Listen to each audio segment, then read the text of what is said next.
Tzedek. I'm Reb Steve, Steve Wernick, one of the rabbis of Bet Tzedek congregation in Toronto, Ontario, Canada. We're happy to be here today. I'm especially happy to be here today because, well, it's my birthday, so happy birthday to me. I can't think of any better way to spend my birthday than talking about one of my favorite movies. And I happen to be blessed that my favorite movie, Star Wars, also happens to be a movie that my cousin, Paul Hirsch, who is a world-renowned film editor, was one of the editors for the original and the editor for The Empire Strikes Back. If you look him up online, you'll see he's got more than 40 movies to his credit, including some of my favorite movies. Footloose, Mission Impossible, Ferris Bueller's Day Off, The Secret of My Success, Carrie, not one of my favorite movies. I tend to not watch movies that keep me up at night and scare me. But Paul has had an illustrious career over the last 40 years, and he's recently written a memoir titled A Long Time Ago in a Cutting Room Far, Far Away. And one of the things that I really appreciate about Paul, and I know that he said about the book, is that he didn't write a how-to book. If you're looking to find out how you can be a film editor, that's not what this is about. That's not what Paul is about. Paul is about the art and the telling of stories. And so his book is a story. It's a story of his career, what he's learned, some of the innovations he's brought to the industry, some of the interesting people that he's been with, and really a reflection, the story of a 4-year career. For those 50, that are, I'm sorry, 50, 40 year career, 50. 50 years even. Well, I was making you younger than you are. A 50-year career. For those, of course, that are Star Wars buffs, that understand that Paul was fortunate enough to be recognized by the Academy and bestowed with an Oscar for film editing for Star Wars.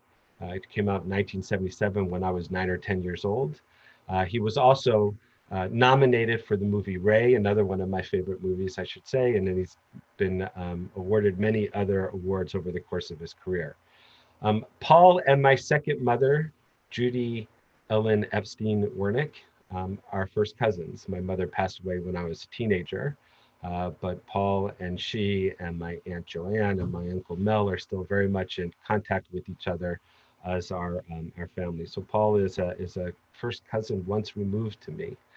Thank you, Paul, for being here. Not only It's my celebrating pleasure. my birthday, but because it's Star Wars and there's so much to say, we're extending our normal half-hour show to 60 minutes. So thank you again for being here. It's my pleasure. Why don't we start with tell us a little bit about yourself, some of your background, your growing up, which I know is an interesting story, and also the way in which art, through your father in particular, played a role in your life. Yeah, my father was a painter. He was born in Philadelphia, and um, he was a man who was passionately committed to social justice. And his paintings reflected his concern about the less fortunate people in our society, and also was concerned with social movements. Unionism was a big issue in his time. And I have a painting on my wall, which I look at. He painted in 1937.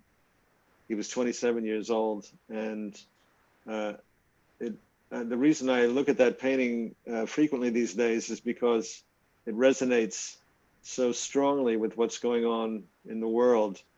It's called Landscape with Tear Gas, and it shows a factory with a row of striking workers with picket signs being gassed by an army of police officers. And 83 years ago, the police were gassing protesters, and they're still doing it,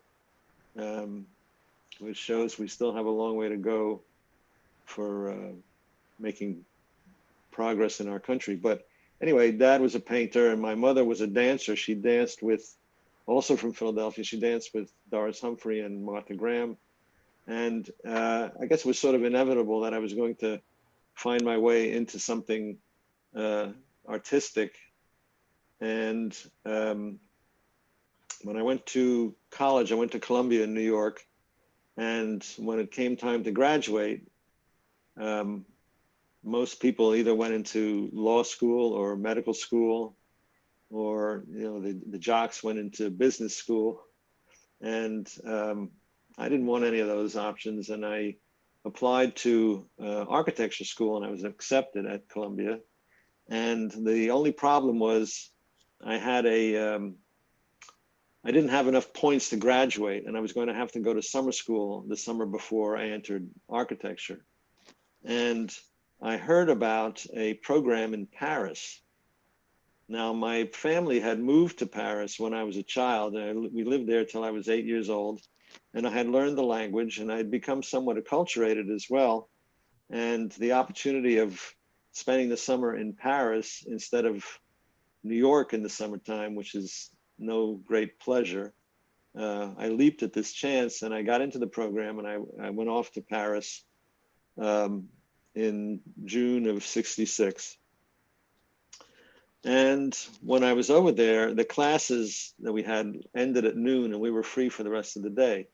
And I would wander around the left bank of Paris, which is where our school was situated, and I would see movie theaters showing old American films. It was the kind of films that you would see at late night on independent stations in New York. But in Paris, they were celebrated. They would say, they would have a Howard Hawks Film Festival, and I think, who's Howard Hawks? Or they would say Raoul Walsh Film Festival, and I think, who's Raoul Walsh? And the French regarded the Hollywood directors as artists. And this was sort of an eye-opener to me. And that summer at the Cinematheque in Paris, they had an Orson Welles Film Festival. And I had heard of Orson Welles. I didn't know much about him. I had heard the title Citizen Kane, but I didn't know what the picture was about. I had heard it was pretty good. It was sort of a classic. And so I went to see it at the Cinematheque, and the place was packed. And to my surprise, when the film came on, there were no subtitles in French. So I was pretty certain that the whole audience there, not everyone there spoke English, but I think they were there to study the cinematography and the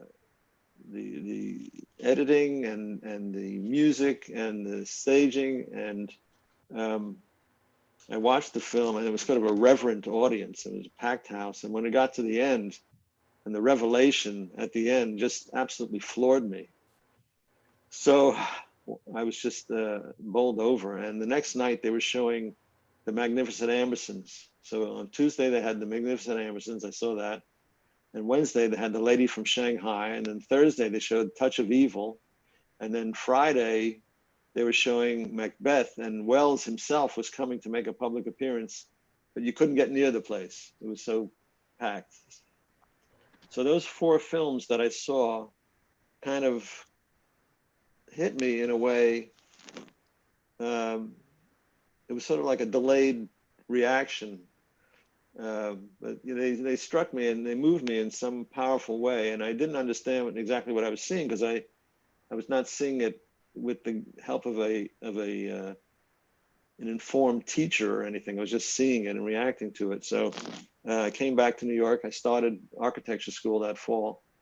And it quickly became clear to me that it was not for me. I had sort of had enough of school at that point. And at the time, a friend of mine who had gone to Columbia, was a few years older than me, was living in the neighborhood and had started editing a small documentary, and had set up an editing bench in his apartment. And he had the bench, and he had rewinds and reels, and he had the tools, splicer and so forth. And he had a moviola.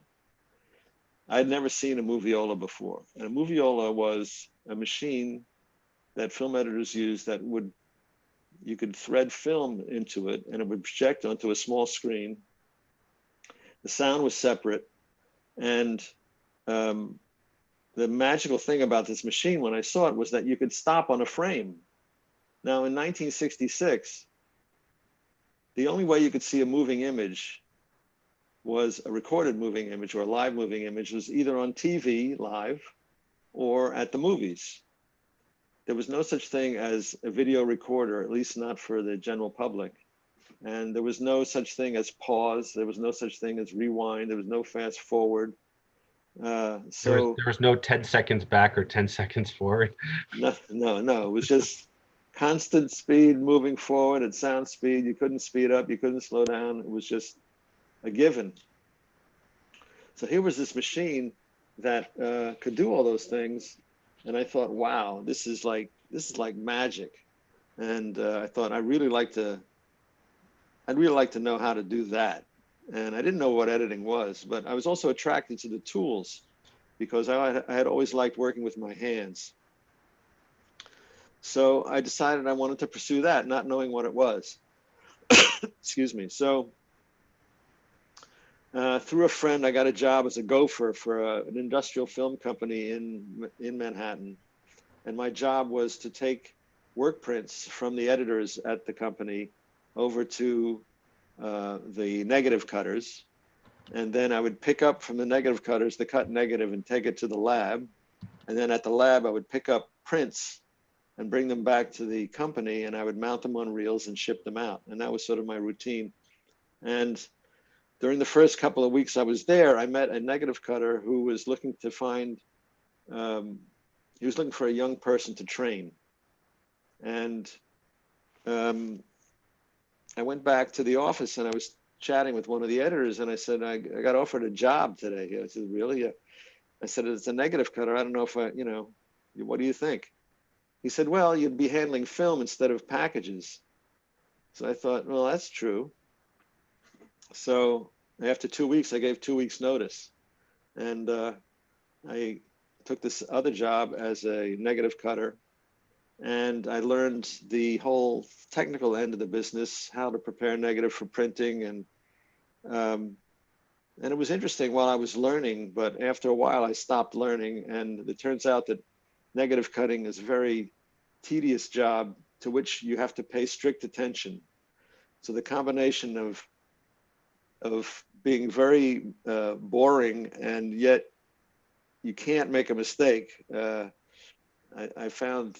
And plus, the guy I was working for was a screamer. So I lasted about 6 months in the job, and I learned everything I could from the guy, and then I left. And then, based on the knowledge I'd picked up in that job, I got a job as an assistant editor to a man who was cutting trailers and TV spots for MGM and United Artists. And we were working at a company, again, in Midtown Manhattan.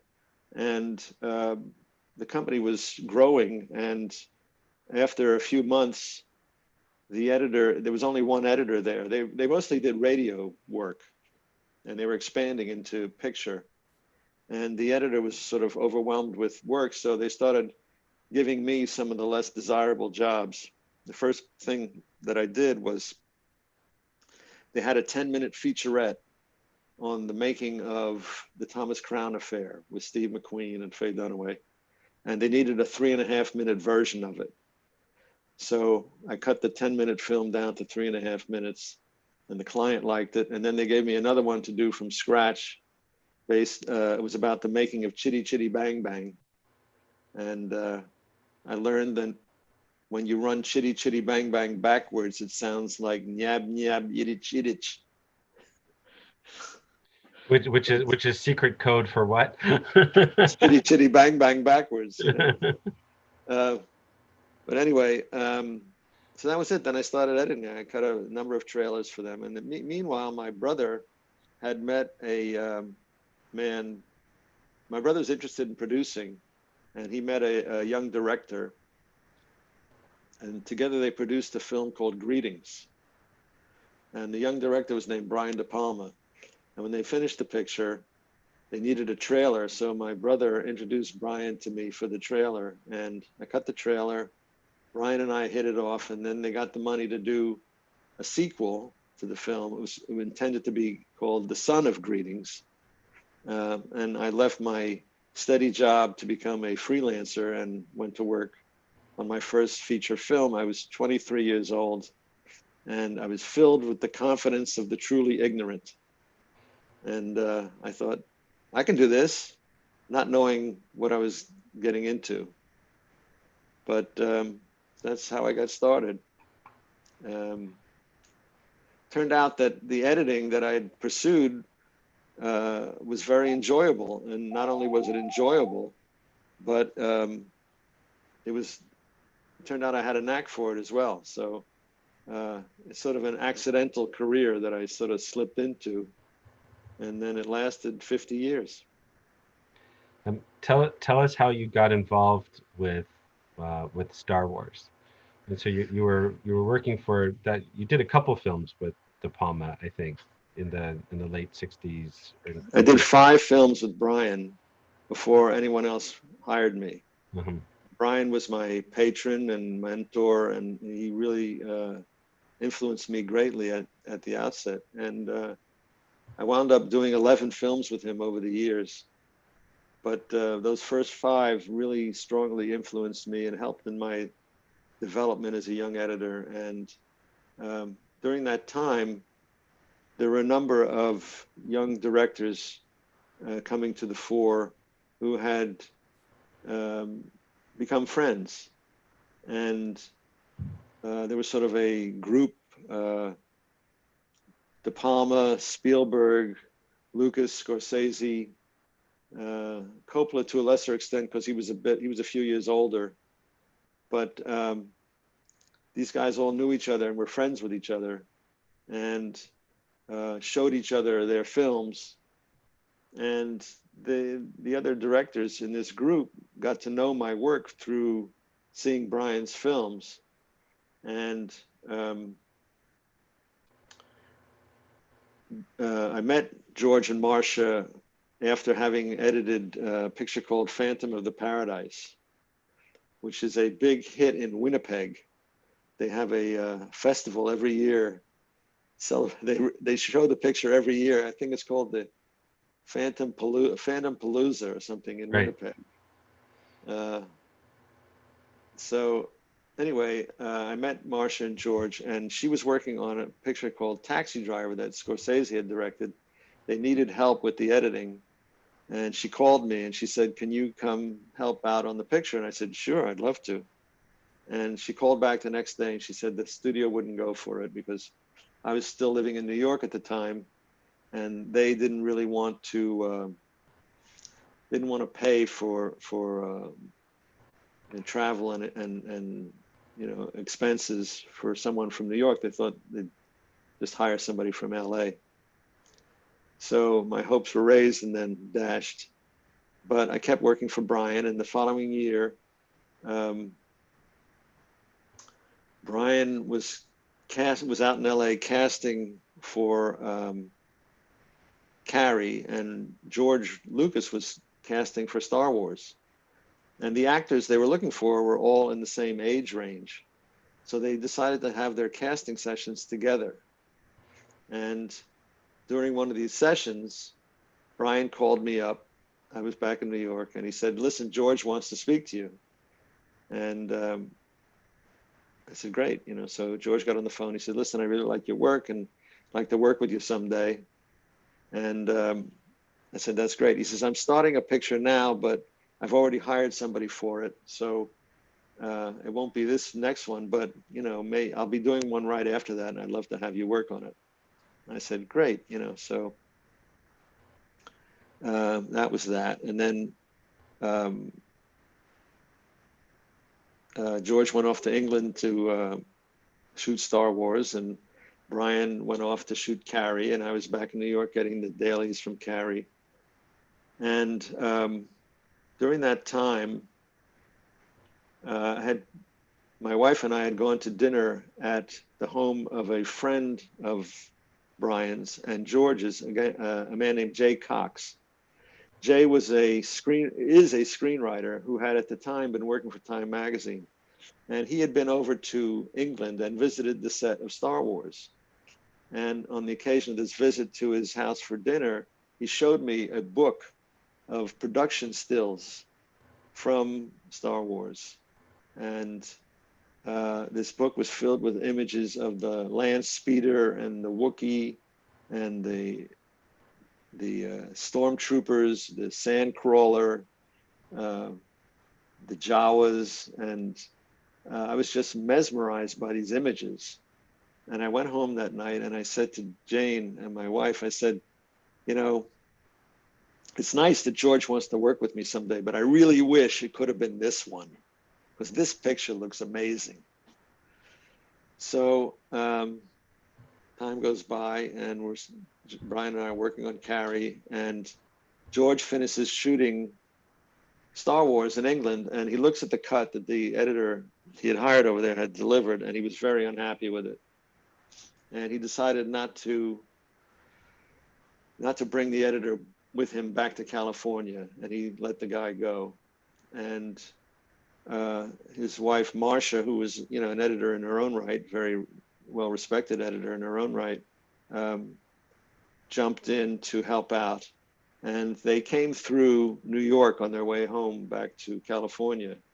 And while they were in town, we screened Carrie for them. And a few weeks later, I got a phone call from Marcia. She said, listen, we need help on Star Wars. You think you could come out and help? And I said, yeah, but am I going to get a phone call tomorrow saying that the studio said it was, you know, the studio nixed it? She said, no, this is a very different situation. George is in charge, and it won't be like that, you know. So meanwhile, the problem was Jane had become pregnant. She was only a month pregnant. And I felt I couldn't really just run off to California without talking to her first. So That's a good idea, by the way, even if your wife isn't pregnant. yeah. So I said, well, I said to Marcia, I said, well, I just want to discuss it with my wife. I'll get back to you. So Brian heard this. You know, he came in a few minutes later, and I told him what happened. He said, what? And he calls Marcia back. He said, he'll take the job. This is how much he makes. Can you pay him that much? Fine, good. So that was it. So I went home, and he says, don't tell Marcia your problems. You work it out. You know, just say yes, and you work it out. This is actually very good advice. I tell people today, you know, if you're offered a job, or if you're up for a job, don't give them any reason not to hire you. Right. Don't say anything at all. Get the job first. You can always turn it down later if you get the job. But don't share with them your Life story. ambivalence or your Right. problems or what, you know, don't give them any excuse not to hire you. So, of course, I didn't know that. You know, everything I learned in my life, I wish I'd learned earlier. But Isn't that true for all of us? yeah, I think that's the nature of life. But so I went home and I said, honey, I've been offered this job. And she said, do it. So that was it. Off I went. And Richard Chu was working on the picture, and Marcia was focused on the end battle sequence. And George was setting up ILM. He was still, there were no effects houses that could do all the work that needed to be done. So George he had created this company called Industrial Light and Magic. And they were set up in a kind of a warehouse in Van Nuys, California. And he was spending Monday, Tuesdays, and Wednesdays of every week in LA. And Wednesday night, he would fly back to the Bay Area, which is where the cutting rooms were, and spend Thursday, Friday, and Saturday with the editors, of whom I became one. And then Sunday, he would take the day off, and the Monday morning, he'd fly back down to LA and work with the effects guys. So my task, you know, we would look at a scene, I'd say, what do you think? He said, well, you know, fix it, make it better. So, That much guidance and advice, huh?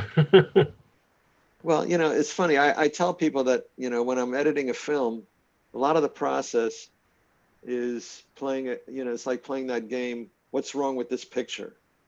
They used to have a picture in the papers, you know, they say, what's wrong with this picture? And they, well, there's a cow on the roof, you know, or the car has 2 steering wheels, or, you know, the dog has 5 legs, or, you know, so you like looking for things that are wrong. And when you're editing a film, you're watching the film and you think you're looking for what's wrong with this, you know, is it too slow? Is it too fast? I didn't get that.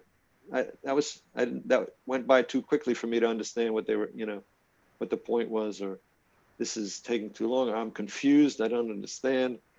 So you're sort of opening yourself up to the problems so you can address them and find solutions.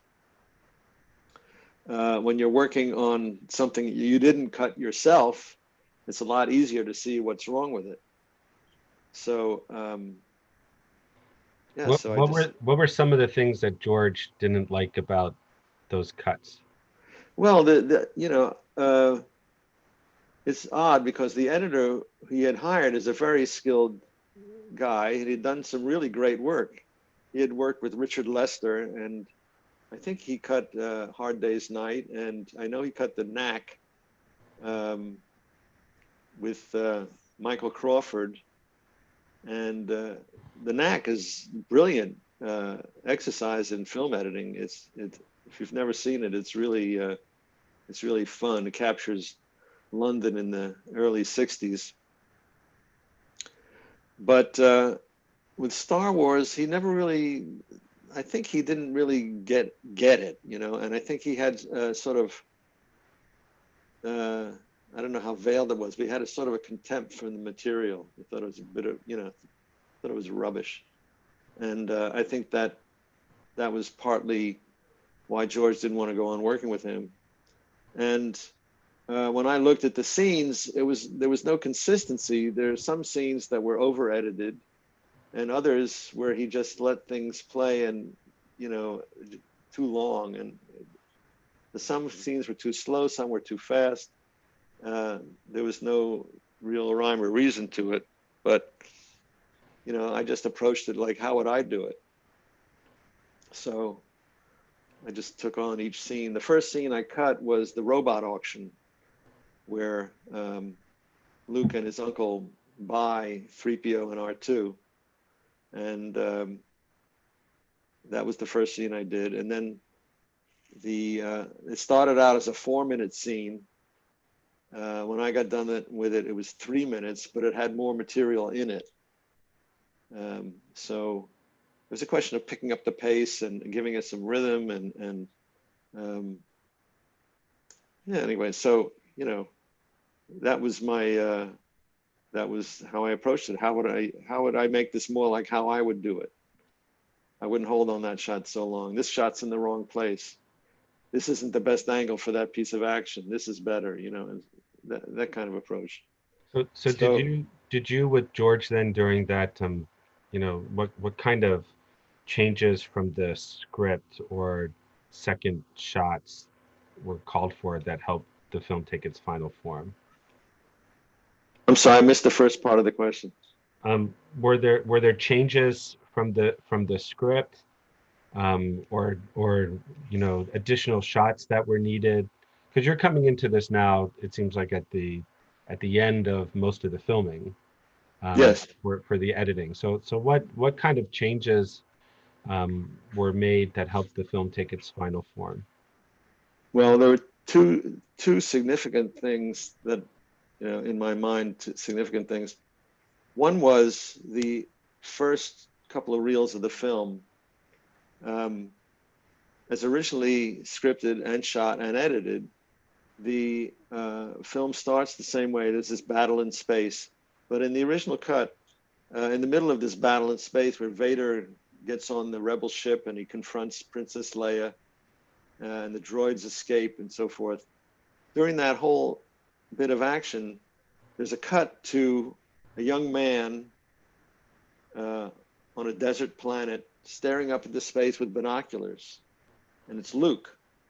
And we cut to Luke watching, and he turns to his droid and he says, I think there's a battle going on in space, and he jumps in his land speeder and he takes off and he flies over to Toshi Power Station, a sort of nondescript building, and he walks in, or runs in, and there are these young people sort of lying around, and then he meets a friend of his, a guy named Biggs, and Biggs is wearing a cape, and they shot on a very windy day. They're outside, and all the shots of Biggs. Let me turn off my ringer 1 second. Okay, sorry.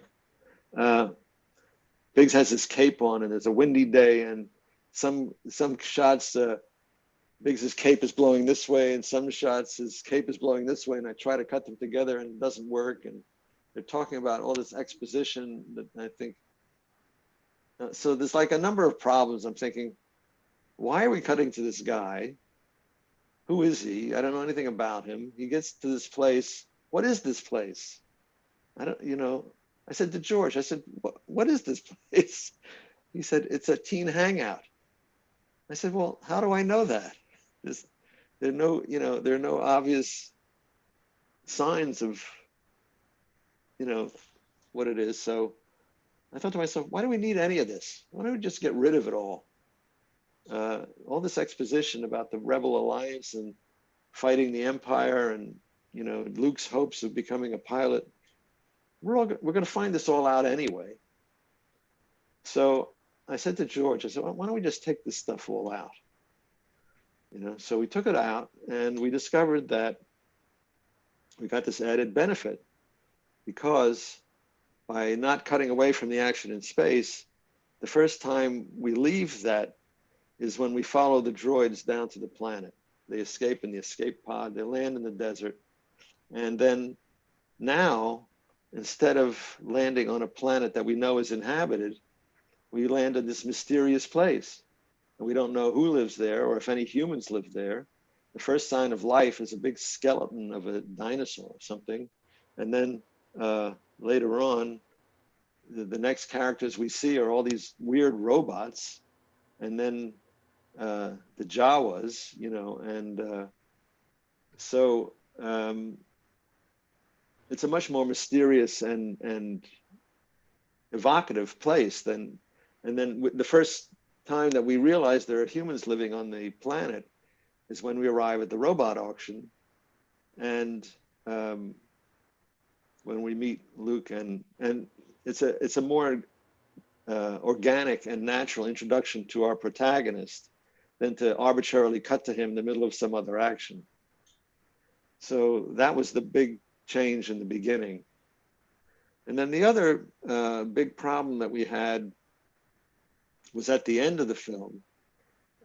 We needed to generate more tension when the Death Star was about to blow up the planet at the end. And we just didn't have enough material. And George had intended to shoot some new material.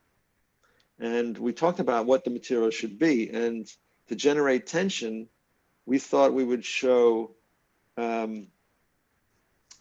various stormtroopers getting ready to fire the death ray, the planet destroying ray.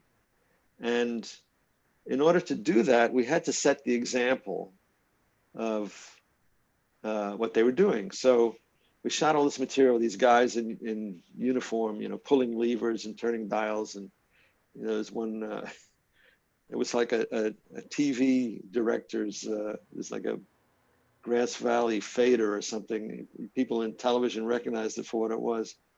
But I think they went to a power station and had them turning knobs or whatever.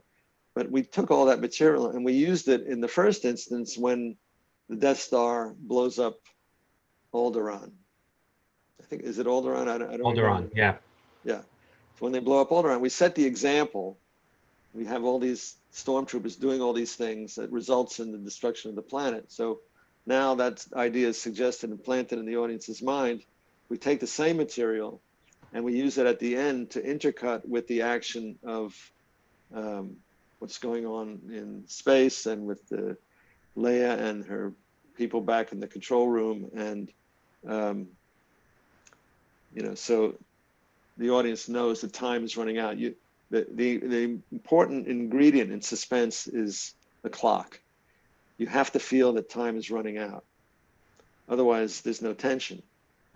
So these shots of the various stormtroopers turning dials and getting ready to fire the beam were our clock. They were the signal to the audience that the time was running out. And you have a sense of what the timing was of that because you had done it previously with Alderaan. Right. So like if you're sitting in the audience, it's like you already now know what the sequence is, and you have a sense of how long it takes from when they start into that death ray fire. Right. So. Right. And that and the other big change was the cantina sequence. The aliens, as they had been originally created in England, were in George's mind, they were too much like Peter Rabbit, Beatrix Potter creatures. They looked, it was like a giant hedgehog, and and he wanted the aliens to be weirder. And he came to the cutting room one day with sort of a rogues gallery of drawings of creatures, and he asked us, he sort of polled us, which ones do you think are the coolest ones? So we all got to vote on which ones we like. And then he had them built and he shot the cantina sequence. So that was something that we did very late in the day, along with the material I was just talking to you about. I want to, kind of focus in a different way now. Star Wars has become iconic. Yeah. I know that you always thought that it was going to be a really good movie. I mean, even from the beginning, as you said, when you saw those images at Cox's house for dinner, you were like drawn to it. Yeah. What do you think are some of the other ingredients or elements of Star Wars that have led to its iconic status, to the types of influence that it's had on sci-fi and space fantasy in particular? Well, I'm not sure about its influence on sci-fi and space fantasy, but I do think that one of the ingredients of its success was the Force. That this notion of the Force, I think that movies can't really achieve widespread popularity unless they express some moral underpinning.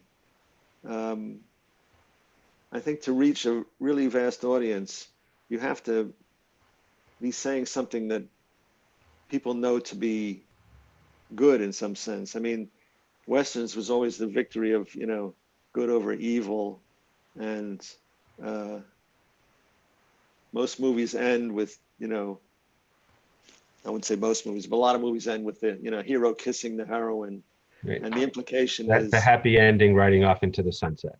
Yeah, the happy ending implies love, marriage, procreation, the continuity of the race, and the human race goes on.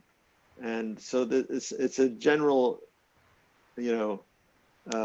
expression of a kind of morality and life-affirming statement. And I think that the Force, I picked out a speech to read to you. This is from Empire Strikes Back. This is in the swamp when Luke's with Yoda. Luke is with Yoda, and they're trying to lift his. Luke is asked by Yoda to lift the fighter out of the bog, and Luke tries as hard as he can. He says, "I can't. It's too big." Yoda says, size has no meaning. It matters not. Look at me. Judge me by my size, do you? Luke shakes his head no. And well, you should not, for my ally is the Force, and a powerful ally it is. All of life feeds it and makes it grow. Its energy surrounds us and binds us. Luminous beings are we. Yoda pinches Luke's skin. Not this crude matter.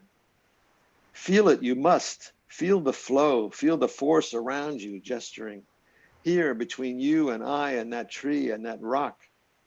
Yoda indicates the vicinity of R2, whose head spins around looking for the force. Yoda, yes, everywhere, waiting to be felt and used. Yes, even between this land and that ship. And I think that, what he's talking about is something that's essentially true, which is we live in a mysterious universe, and he's talking about life and what is it? And how do you, so there's a respect for the unknowable, and I think that in that respect, Star Wars can be interpreted through any religion. It applies to equally. People in Japan could respond to it equally well as people anywhere in the anywhere in the world. It's a universal kind of expression of the human experience. So I think that connection to that universal feeling is part of what gives it its appeal. And it's also what I found interesting about it.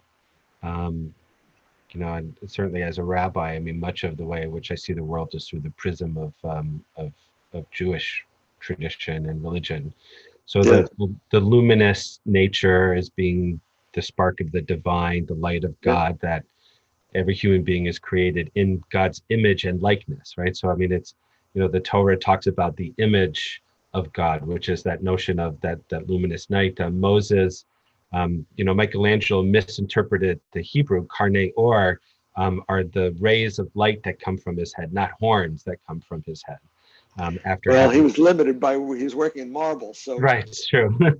But the notion of Moses having been face to face with God as his face now shines and the light comes out from him. But it's also the precarious nature of human beings and the choices that they make between the light and the dark. So my daughter Hannah, as you know, wants to go into show business, and we were watching Star Wars and The Empire Strikes Back last night. I was saying it was research in preparation for our conversation today. But one of the things that she pointed out, that which I thought was very astute as it relates both to I think editing and storytelling, but also to this theme, is that scene in Empire Strikes Back when Darth Vader's having his helmet put on him, and you see the back of his deformed head coming down. And what Hannah said, that's a reminder that he's still human. And that as evil as he may be at this moment, or however to the dark side and mechanical he may be, at his base he's still human. He's still Luke's father, and that's just that reminder of that even. but we don't know that yet. Well, we don't know that yet. I mean, we know it because we've seen the movie, but when you look back on it, just to see that piece of skin, it's just that Darth Vader still has a human component to him, and And I it think it's the creates that first sense of hope. suggestion of it. Sorry. It creates tension and a sense of hope about a potential redemption. Um, Yeah, and another interpretation could be that it's the first suggestion of vulnerability on Vader's part, yes, that he's not all powerful. That we see behind the mask for the first time. We see that it's a right. living creature who has vulnerabilities. He was wounded, and he. So there's in a And sense of. also the fear that Luke could turn to the dark side, right? That in Jewish Well, I think. tradition, the tradition speaks of the Yetzer Hatov and the Yetzer Hara. That we have an inclination for good and an inclination for evil, like it's a yin and yang. As you said, there are certain universalistic aspects to it. Each religion perhaps has a particularistic way of looking at it, Yeah. but that we each possess the capacity for good and bad, and that if human beings have free will, then ultimately we have the will to follow the light and to create habits of holiness, or to follow the darkness and become prisoners to our habits of evil. But that even within that, because we have free will, we always have the power of redemption, of making a different choice, which Judaism would call tshuva, return and repentance, coming back to the light from the dark, and Uh-huh. vowing and practicing never to do that again. And so, like in some ways, in a lot of ways, I think Star Wars is like the classic hero story, in that regard. Uh-huh. And I was thinking about it as like, the heroes are not just Luke. Luke can't do it by himself. He needs a teacher. He needs friends and compatriots and allies.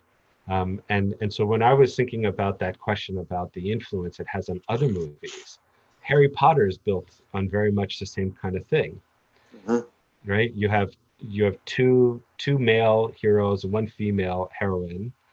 Um, Harry is a special boy, but he can't fully blossom unless he has teachers and experience and guidance and partners and so forth. And like, so you could see decades later, I think, the way in which Star Wars has affected, or impacted or influenced, much of things, perhaps in um, direct and indirect impacts. And you could also look at it the other way. Look at the influences on Star Wars, because somebody said I think the power of that first film was that when you're watching the film, you're not just watching a movie, you're watching the movies. It's like a combination of all the movies you've ever seen. There's, Westerns where you have the saloon and the shootout in the saloon, and you have uh, the wagon train in the canyon and the Indians on the cliff. And then you have Robin Hood movies where there's a princess in a castle and there's sword fighting and running up and down castle stairs, and there's swinging across a chasm, and there's the World War II uh, Pacific Theater fighter pilot sequences, and Right. it's all the movies you've ever seen put together. And uh, even the Japanese influence on Vader's the Helmet, shape the of Vader's samurai hat. helmet, Right. and the creature from the Black Lagoon suggested in the stormtroopers' helmets. And there are so many influences drawn from all the movies you've ever seen. In fact, when you're talking about the heroes, you could also say, well, 3PO is like the Tin Man, and Chewbacca is like the lion, and Leia is like Dorothy, you know, and so there are a lot of there's a lot of But maybe that's influences. the other reason why people love it so much, because it's all their favorite movies rolled into one. Exactly, and made fresh, Right. With, so with the coolest special effects that anybody's created at the time. yeah, yeah. So that was sort of the genius of it. It's not just a movie, it's all the movies you've ever loved, um, and made fresh again. Paul, one of the questions that we've received on Facebook is we're talking about moral underpinnings. Yeah. And we're seeing in the United States and around the world. I mean, even here in Canada, people are waking up to systemic racial injustice and so forth. I know that one of the things that Hollywood's been um, struggling with are both issues of gender equality, as well as minority representation and participation within the industry. What are your thoughts on those topics? Well, I've always been concerned with that. I made it my mission many years ago to try to bring in um, into the editing room as many people of color as I could. Um, I hired an African American woman on Empire Strikes Back to be one of my assistants, And I've made it, I've tried over the years to include uh, Black assistants as much as possible. There aren't that many in the industry, and I've always wondered why not. Um, and when I was working on my book, I wanted to thank, in the acknowledgments at the end, I wanted to thank all the assistants who had ever worked for me. And I started looking them over, and in my mind, I'd hired a lot of people of color. And when I examined the list, I realized it was about 10%. I thought it would have been higher, but it's just the way it worked out. But it's sort of in proportion to their representation in the population at large. But I think that Hollywood is getting a lot better at they're making systemic changes in addressing the lower representation of women and people of color. And on the last picture, the last big picture I did, The Mummy, my daughter Gina was my fellow editor on the film. We were sharing credit for editing. And she encouraged me to hire, it was a big project with a large crew, which is increasingly uncommon due to the automation of so many of the functions that went on in the editing room. We used to have much bigger crews when everything was physical, and when we switched to computers, the crews got smaller and smaller. But on this picture, The Mummy, we had a large crew, and Gina encouraged me to hire women as much as possible. And I did, and we had about, I guess it was about half and half. And I found, and it was unusual because there are so many pictures that I would, later in my career, I was often called on to come in and help out or fix some picture that was in trouble. And I'd come into the cutting room and it would be all guys, just 100%, and I'd just kidding around. I'd say, where are all the women? I got into show business to meet women. But where are they? So, but anyway, on The Mummy, we hired half women, and I found it to be a wonderful change in the atmosphere of the editing room. That having all these women around really affected how the place felt.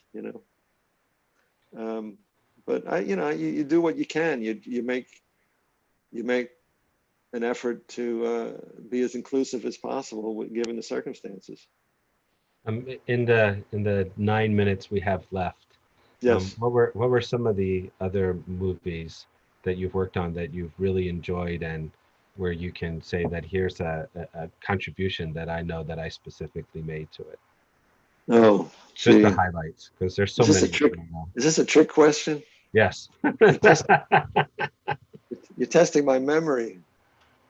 When I started writing this book, it was 1999, and I was on location in Vancouver, and I was alone. Jane had stayed behind in LA, and I was alone on the weekend, and I'd been telling these stories for many years, and I thought to myself, I should write these stories down. And I started writing them down, and I think I wrote one chapter first. I think it was the chapter about I Love Trouble, which is a crazy. It was the last film I ever cut on film, and it was one of the craziest experiences I ever had. But anyway, I started with that, and then I thought, I should really make an outline of what this book, this imaginary, sort of vague notion of a book that I had, what it would consist of. And I went through my memory at the time, and I made a list of my films and what happened on this one. Oh yeah, and I met that guy, and oh yeah, that's where I met Bernard Herrmann, and I should write about him. And I made notes to myself, just a very brief, minimal outline of things that I wanted to touch on if I ever wrote this book. And it's a good thing I did, because without this outline, if I tried to start to write the book today, I wouldn't remember anything. Somebody said that the difference between cement and concrete is cement is wet and concrete is hard. cement turns into concrete, you know. And I think that's what happens to our brains over the years. You start out, you're able to make strong impressions at first, and then eventually nothing gets through, you know. So you're challenging my powers of recollection now. And you're asking me to brag a little, so I sort of recoil a little bit from that too. Uh, what was the question? What were some of your favorite movies to work on? Well, I loved working on Ray, because Ray, I love working on anything that involves music. Music is my first love. And I was reflecting on, and I'm not a musician. I was a drummer in high school, but I don't, you know, that's not really, uh, you know, it's not really being a musician. My father could play the piano beautifully. He had a great ear, and he could reproduce anything he heard. He heard it once, he would be able to play it on the piano. It was a real gift. And I had a good sense of rhythm, and I learned to play the drums, and it came in handy in editing as well. But I was thinking about, you know, my love of music when I was young was really reflected in dancing. If anyone knew me, you know, in my childhood and early teen years or whatever, in early 20s, and they said, "What's Paul really good at?" You know, I think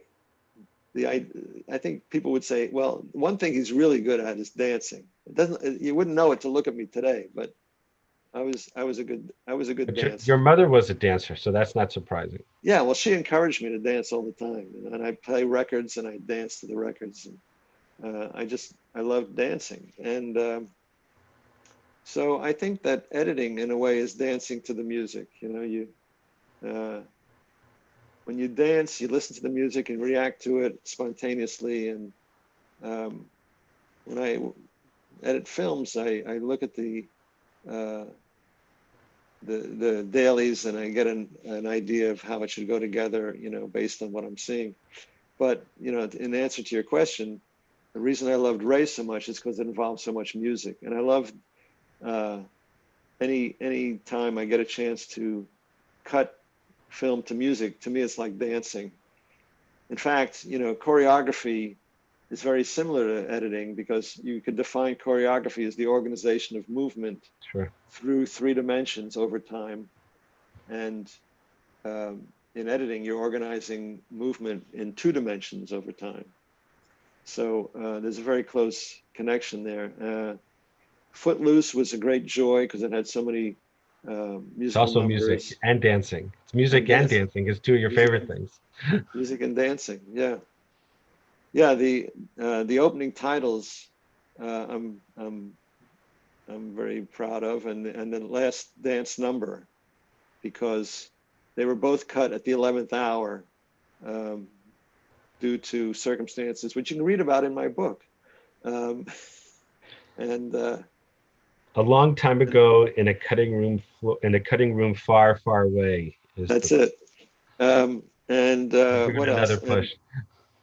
And Secret of My Success had a lot of montages cut to music, and Ray, Ferris of Bueller's Day course, Off too. and That, Ferris. Yeah, the parade scene was yes, great. yeah. So that's the kind of thing that I truly enjoy.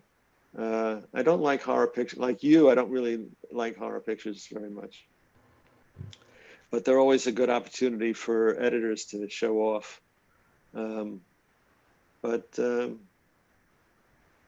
yeah, I think Ray in particular, because Ray Charles's voice is so soulful, and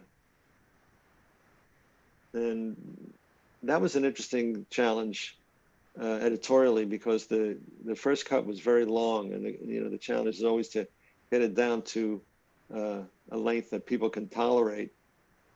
And um, Yeah, clearly you didn't do uh the the the Tolkien series then. There were like all 3 hours of what's that? the Hobbit, the Hobbits and the those movies you didn't do because those were 3 hours plus. Yeah, you know, I saw the first one, and I didn't understand it. There'd be a big battle scene, and then there'd be a talk scene where I couldn't understand what they were talking about. Then there'd be another big battle scene, another talk Yeah. scene where I didn't follow what they were saying, and I Well, just thought, the Lord of the Rings, both the books as well as the movies, you have to be really dedicated to. yeah, I'm They're not. not easy reads. I am not. I'm not a Tolkien fan. Yeah. Um, I know you don't like to brag, but I'm going to ask for you to do this anyway. Will you give us a close-up of the Oscar, please? No, No? no. Okay. See, I know you want to do that. What people in the audience need to know about my cousin Paul is that he really doesn't like to brag. And what he said to me the other day is that the Oscar is like a pigeon getting you on the shoulder in the sense of he was lucky enough to be Pooping on you, I said. what? Pooping on you. Pooping you on the shoulder, right? It's he feels blessed that his peers recognized him for it, but as an artist, um, he feels that it's the same effort and energy and creativity that goes into every film. So if you want to see it up close, you gotta Google a picture of it. You can see it that way. Paul, thank you so much for this hour. It was My really a lot of pleasure. for me in particular, and I know for our audience as well, to get a little bit of an understanding of what goes behind the scenes that really makes great storytelling in 2 hours or so on the film. Especially talk about one of my favorite, and I know a lot of my friends, and really an iconic movie that for decades continues to tell a story, as you said, that resonates with the human spirit about good and evil, about a sense of being and purpose, and about the nature of the human condition and our ability to choose good over evil, and when we sometimes make the wrong choices, to have the ability to come back and to create a new future. Thank you again for this time. And I look forward to talking to you offline as family as we hopefully will continue to do. And Likewise. want to thank our audience and just let you know that next week, July 5th, we're going to take a bye week. Or July 6th, I think it is. We're going to take a bye week. I'm going to be away for the week and going to shut down all of my technology for a little bit and recharge my own batteries. But then we'll come back on July 13th, and hopefully we'll continue these conversations. We're working on booking our next several guests for the future.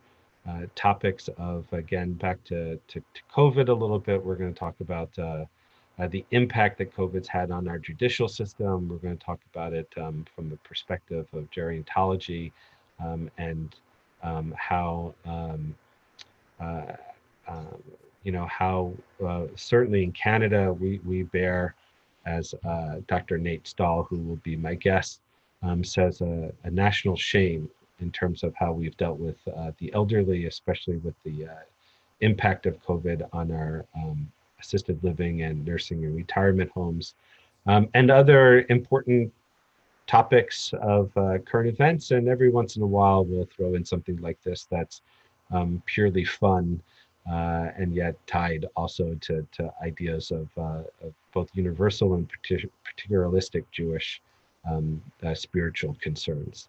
That's it for now. Thanks for joining us. Have a wonderful day and a wonderful